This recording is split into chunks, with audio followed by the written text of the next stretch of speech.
नमस्कार दोस्तों, welcome to my channel आपका। मैं हर्षित गुप्ता आप सभी का स्वागत करता हूं मेरे चैनल पर और आशा भी करता हूं कि आप सभी स्वस्थ होंगे और अपने अपने काम में व्यस्त होंगे। दोस्तों, आज का जो टॉपिक है वो आज आप सभी के लिए बहुत ही शानदार होने वाला है। उससे पहले मेरा आप सभी व्यूअर्स से निवेदन है कि आप सभी मेरा चैनल सब्सक्राइब करें। जिन्होंने अभी तक चैनल सब्सक्राइब नहीं किया है, बेल आइकन दबाएं और ज़्यादा से ज़्यादा लाइक करें।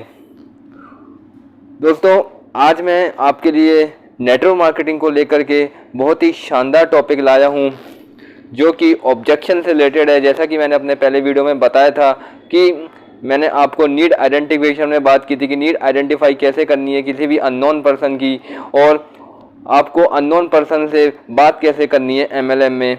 उसी के साथ में मैंने आपको एक और बताया था कि मैं अपना नेक्स्ट वीडियो ऑब्जेक्शन के ऊपर आपको बताऊंगा कि आपको इनविटेशन के दौरान जो भी ऑब्जेक्शन आते हैं उनको कैसे हैंडल करना है। दोस्तों, हैंडल करने का तो तरीका सबका अपना अपना होता है, लेकिन किन पॉइंट्स को आपको ध्यान रखना है वो मैं आज आपको इस वीडियो में बताऊंगा।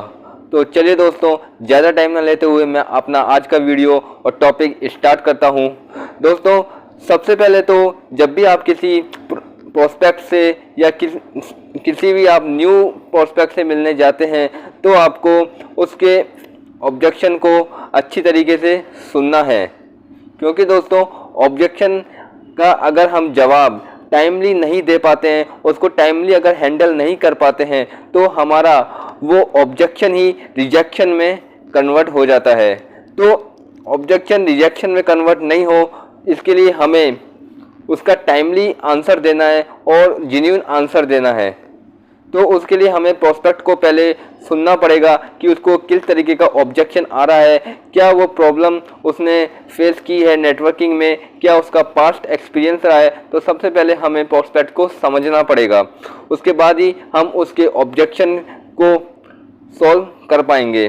तो सबसे पहले इसमें जो पहला पॉइंट है, सवाल का ही जवाब। जी हाँ दोस्तों, आपको प्रोस्पेक्ट के सवाल का ही जवाब देना है, ना कि आपको उसके आंसर देना है। जैसे कोई बोल रहा है ये कोई जोड़ने वाला बिजनेस तो नहीं है, ये कोई स्कीम या कोई मेंबर वाला प्लान तो नहीं है, तो आपको बोलना है कि ये क्या होता है। आपको उसके क्वेश्चन का ही क्वेश्चन करना है, तो आपको इस तरीके से उसका रिएक्ट करना है, क्वेश्चन में ही आपको उसका जवाब देना है।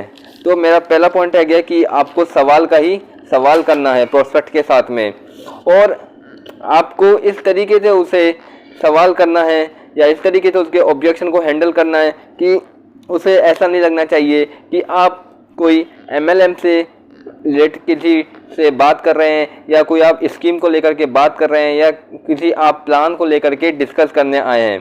क्योंकि दोस्तों MLM के बारे में लोगों को नॉलेज तो है पर प्रॉपरली अंडरस्टैंडिंग नहीं है।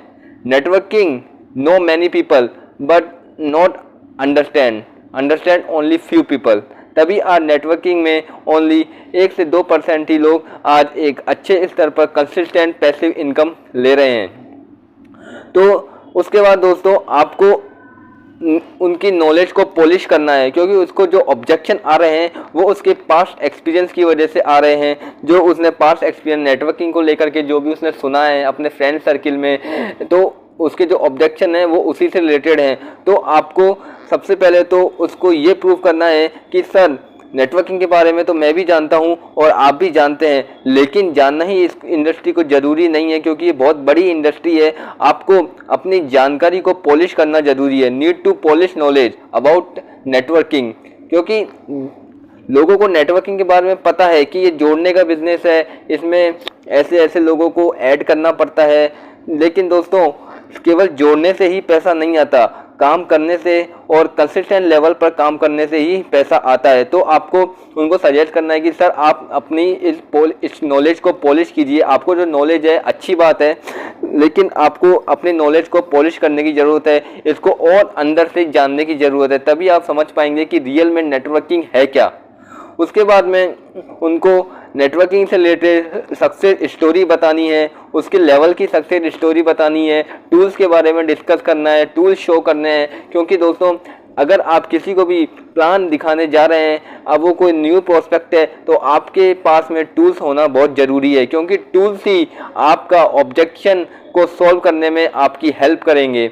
अगर आपके पास में ब्रोशर है, प्लान ब्रोशर है, प्रोडक्ट ब्रोशर है, कि सक्सेस स्टोरी, आपके पास डायरी बुक्स हैं, तभी आप उनको एक लेवल तक प्रूव कर सकते हैं कि नेटवर्किंग में केवल जानना ही ज़रूरी नहीं है, उसको अंदर से समझना भी ज़रूरी है।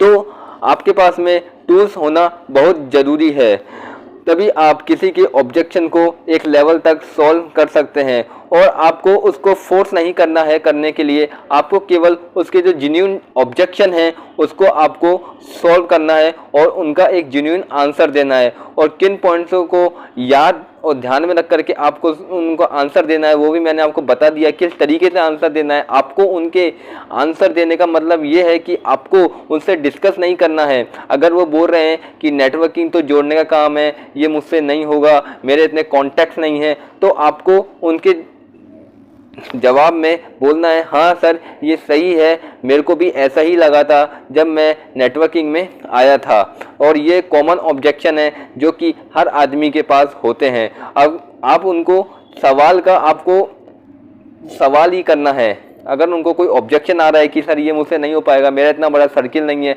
या मुझे इसमें इंटरेस्ट नहीं है, तो आपको उनका सवाल का ही सवाल करना है कि क्यों इंटरेस्ट नहीं है सर, उनसे उनका सवाल क्लियर करवाना है प्रोस्पेक्ट के। अगर वो खुद ही अपना क्लियर करता है तो ज़्यादा अच्छी बात है, बट आपको उसमें हेल्प करनी है उनकी कि आप सर अपने नॉलेज को पॉलिश कीजिए, उनको समझाना है कि वास्तव में नेटवर्किंग है क्या, उनको सक्सेस स्टोरी दिखानी है कि कितने लोग इसमें सक्सेस हैं, कितनी बड़ी इंडस्ट्री है और आज ये किस स्तर पर है और इसका फ्यूचर क्या है। आपको उनकी जेन्युइन प्रॉब्लम को, ऑब्जेक्शन को हैंडल करना है, ना कि उनसे किसी टॉपिक को लेकर के, कोई ऑब्जेक्शन को लेकर के आपको डिस्कस करना है। तो दोस्तों अगर आप इन सब बातों का ध्यान रखेंगे तो आप अच्छी तरीके से ऑब्जेक्शन को हैंडल कर पाएंगे। और मैं आपको लास्ट में एक वीडियो एक और सजेस्ट करूंगा, या आपको एक बुक्स में सजेस्ट करूंगा, क्वेश्चन आर दी आंसर्स। जी हाँ दोस्तों, ये बहुत ही शानदार बुक है नेटवर्किंग को लेकर के। अगर आप नेटवर्किंग को डीपली जानना चाहते हैं और ऑब्जेक्शन को कैसे आपको सही से जवाब देना है, अगर आप सही में जानना चाहते हैं और नेटवर्किंग का रेशो क्या होता है वो आप समझना चाहते हैं, तो आप ये बुक को आप मंगा सकते हैं। आपको अमेज़ोन पे भी ये बुक अवेलेबल हो जाएगी और बुक स्टोर पे भी आपको ये बुक अवेलेबल हो जाएगी। क्वेश्चन आर दी आंसर, सवाल ही जवाब है, जो कि नेटवर्किंग की बहुत ही शानदार कुंजी है। चलिए दोस्तों, इसी के साथ मैं अपना वीडियो यहीं पर समाप्त करता हूँ। आशा करता हूँ आपको मेरी जानकारी अच्छी लगी होगी। अगर आपको अच्छी लगी तो वीडियो को ज़्यादा से ज़्यादा शेयर कीजिए, सब्सक्राइब कीजिए, बेल आइकन दबाइए, जिससे मेरे वीडियो के आने वाले नोटिफिकेशन आपको टाइम टू टाइम मिलते रहें। और एक बार फिर कहूँगा कि चैनल को सब्सक्राइब कीजिए और अपने फ्रेंड सर्किल के साथ ज़रूर शेयर कीजिए, क्योंकि दोस्तों नॉलेज बांटने से ही बढ़ती है। आप जितना जल्दी नॉलेज को बांटेंगे उतनी जल्दी आप लोगों की हेल्प करेंगे, और नेटवर्किंग भी एक तरीके से एक दूसरे की हेल्प करने का बिजनेस है। तो चलिए दोस्तों, मैं आपसे अलविदा लेता हूँ। फिर मिलेंगे एक नए प्रोडक्ट की जानकारी के साथ, एक नए टॉपिक के साथ में, नई एनर्जी के साथ। तब तक के लिए धन्यवाद।